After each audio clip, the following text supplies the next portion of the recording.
Assalamualaikum warahmatullahi wabarakatuh. Alhamdulillah hamdan katsiran thayyiban mubarakan fi kama yuhibbu rabbuna wa yarda. Asyhadu an la ilaha illallah wa syarika lah wa asyhadu anna Muhammadan abduhu wa rasuluhu la nabiyya ba'da. Allahumma shalli wa sallim wa zid wa barik wa an'im ala habibika Mustafa Muhammad sallallahu alaihi wasallam wa ala alihi wa sahbihi wa man tabi'ahum bi ihsan ila yaumil wa ba'du. Ya. Apa kabar semuanya? Semoga kabar baik ya. Mudah-mudahan kita tetap berada di dalam lindungan Allah Subhanahu wa taala dari penyakit ini yang sedang merebak di mana-mana ya. Ya. Hari ini kita akan belajar tentang sunan ya, yang kemarin kita sudah sampaikan materinya, tapi Bapak mau jelaskan beberapa hal tentang para wali songo yang terdapat di Indonesia ini.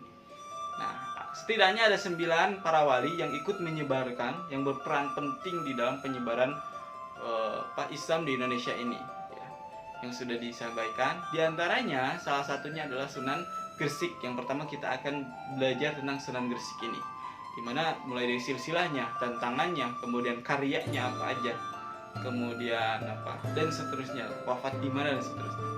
Nah, mudah-mudahan dengan kita mengenal salah satu tokoh-tokoh yang ada di Indonesia ini, kita juga bisa terpacu semangat kita untuk berjuang menyebarkan agama Islam. Nah, yang pertama Sunan Gresik. Sunan Gresik ini memiliki nama asli adalah Syekh Maulana Malik Ibrahim. Ya, Syekh Maulana Malik Ibrahim. Sekali lagi, Syekh Maulana Malik Ibrahim. Itu nama asli dari Sunan Gresik. Ya, beliau lahir di Samarkand, atau kalau di kita sekarang daerah Asia Tengah lah. Daerah Samarkand, namun beliau wafatnya di daerah Gresik ya, sesuai dengan namanya Sunan Gresik. Karena peta dakwahnya dia fokus dakwahnya di kota Gresik. Sunan Gresik di Jawa Timur ya. Selanjutnya kita punya pelajaran penting. Yang pertama ada bagaimana cara dakwahnya Sunan Gresik. Ya, Sunan Gresik itu berdakwah yang pertama kali beliau pelajari itu adalah bahasa daerahnya. Jadi karena Sunan Gresik bukan asli dari Indonesia, Sunan Gresik itu aslinya dari Asia Tengah, ya daerah Samarkand, maka yang pertama kali beliau pelajari sangat dalam itu adalah bahasa daerahnya. Supaya apa? Supaya nanti ketika dia menyampaikan Islam, mengajak orang masuk Islam itu supaya lebih bisa diterima oleh masyarakat sekitar. Nah, selain itu Sunan Gresik juga menggunakan sarana dagang, karena Sunan Gresik pun salah satu pengusaha pada saat itu, pengusaha dagang yang dia berdagang dari negara ke negara ya, gitu lewat laut pada saat itu. Dan Sunan Gresik itu memanfaatkan dagangnya. Jadi ketika lagi transaksi, mulai dikenalkan Islam, lagi jual beli, kenalkan Islam, lagi ngobrol dengan sesama pedagang, mengenalkan Islam. Salah satu cara dakwah Sunan Gresik menunjukkan kepada kita bahwa dakwah itu tidak hanya di atas mimbar, dakwah itu tidak hanya harus ceramah dan sebagainya. Dengan kita ngobrol biasa pun mengajak kepada kebaikan kepada orang lain, itu sudah berdakwah. Selanjutnya Sunan Gresik juga, karena pada saat itu Indonesia dikenal sebagai banyak orang yang pekerjaannya bercocok tanam, karena Sunan Gresik pun mengajari masyarakat Indonesia cara bercocok tanam. Nah, yang mana cara bercocok tanam berbeda yang seperti yang biasanya, sehingga masyarakat pada saat itu menjadi tertarik, menjadi merasa aneh. Wah, ilmu apa nih? Ilmunya yang baru nih. Nah, kayak gitu. Jadi Sunan Gresik pun mengajarkan cara bercocok tanam kepada masyarakatnya. Oke, selanjutnya kita akan bicara tentang tantangan yang dihadapi oleh Sunan Gresik. Tentunya di dalam berdakwah, di dalam apapun, dalam belajar dan sebagainya, kita akan menghadapi tantangan-tantangan yang harus kita hadapi. Begitupun dengan Sunan Gresik. Ketika dia mendakwahkan Islam, Sunan Gresik itu mendapatkan tantangan. Di antara tantangannya adalah Sunan Gresik harus menghadapi kerajaan Majapahit, di mana pada saat itu kerajaan Majapahit adalah kerajaan yang sedang menguasai Pulau Jawa pada saat itu, sehingga Sunan Gresik harus berhadapan langsung dengan orang-orang dari orang-orang dari kerajaan Majapahit, dan itu tidak mudah berdakwah kepada orang-orang kerajaan, sampai mendapatkan tantangan, mendapatkan penolakan dan sebagainya. Tapi karena kesabaran Sunan Gresik itu terus dilakukan ya. Selanjutnya Sunan Gresik juga karena pada saat itu ada kasta-kasta ya, kasta-kasta ada. Jadi kalau yang orang kaya tidak boleh bergaul dengan orang miskin. Jadi ada orang kaya, ada yang orang menengah, dan ada orang miskin. Nah, Sunan Gresik karena pada saat itu orang miskin itu ditindas, jadi Sunan Gresik pada saat itu berdakwah kepada kalangan dari menengah ke bawah. Sehingga apa? Karena yang dulunya oleh kerajaan itu dianggap orang yang hina, orang-orang miskin itu dari menengah ke bawah itu dianggap orang yang hina, kemudian dirangkul oleh Sunan Gresik, dirangkul sehingga mereka merasakan kebaikan dari Sunan Gresik, keramahan dari Sunan Gresik, kesimpatian ya, kasih sayang dari Sunan Gresik kepada mereka yang biasanya mereka ditindas oleh orang-orang yang kaya. Nah, itu salah satu tantangan yang dilakukan, yang didapatkan oleh Sunan Gresik, harus masuk kepada kalangan bawah, yang dimana kalangan bawah pada saat itu cukup kadang juga bisa sangat menolak kepada dakwah Sunan Gresik. Kemudian Sunan Gresik juga dikenal dengan tempat dakwah dari satu tempat ke tempat yang lain itu sangat jauh, dan pada saat itu belum ada mobil ya, belum ada motor.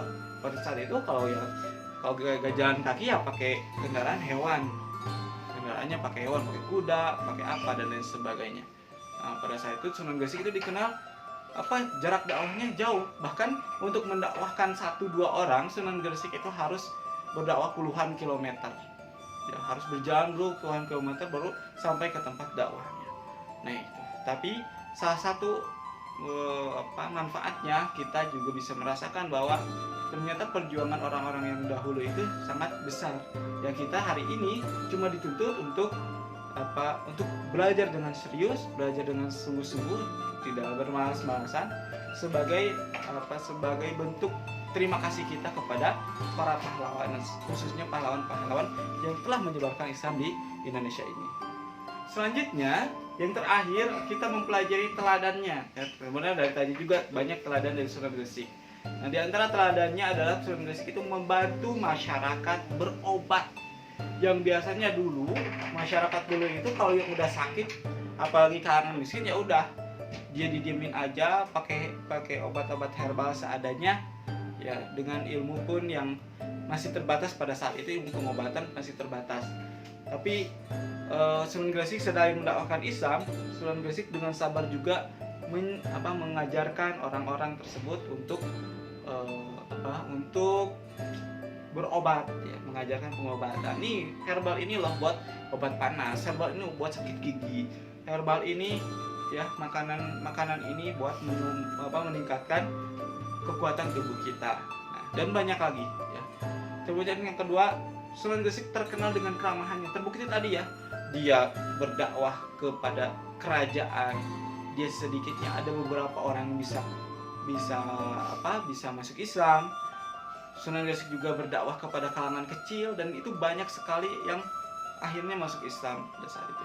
Berdakwah dalam berdagang itu membuktikan keramahannya di dalam berdakwah itu, dalam kehidupan sehari-hari, membuat orang lain tertarik kepada dirinya, wabil khusus kepada Islam. Karena Islam mengajarkan keramahan, Islam mengajarkan sopan santun, Islam mengajarkan kasih sayang sesama manusia.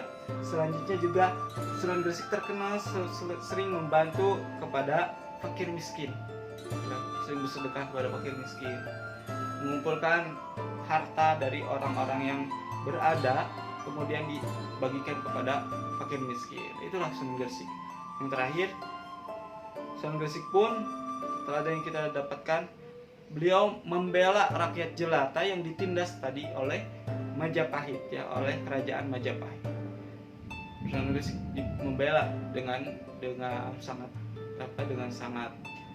besar jasanya. Sunan Gresik membela rakyat Jawa yang tertindas oleh kerajaan Majapahit, khususnya masyarakat Jawa yang di kalangan di bawah.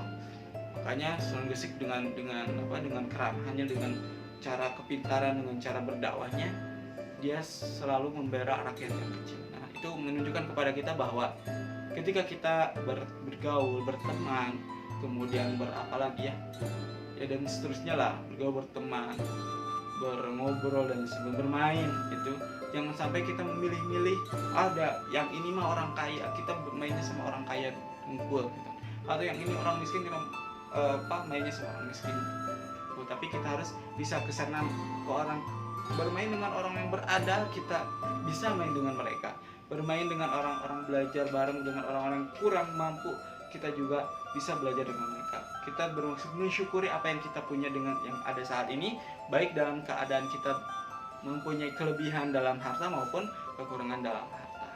Nah, itu beberapa bukan penggalan ya, rangkuman dari kisah Sunan Gresik, yang mudah-mudahan kisah ini bisa kita pelajari dan diambil hikmahnya ya. Intinya Sunan Gresik tadi, nama aslinya siapa, wafatnya di mana, lahirnya di mana, teladannya di mana ya, tantangannya gimana, cara dakwahnya seperti apa, tadi sudah disampaikan, dan mudah-mudahan itu menjadi pelajaran buat kita semua dan bisa kita ambil hikmahnya untuk kehidupan kita saat ini. Itu saja untuk hari ini. Wallahu a'lam bishawab.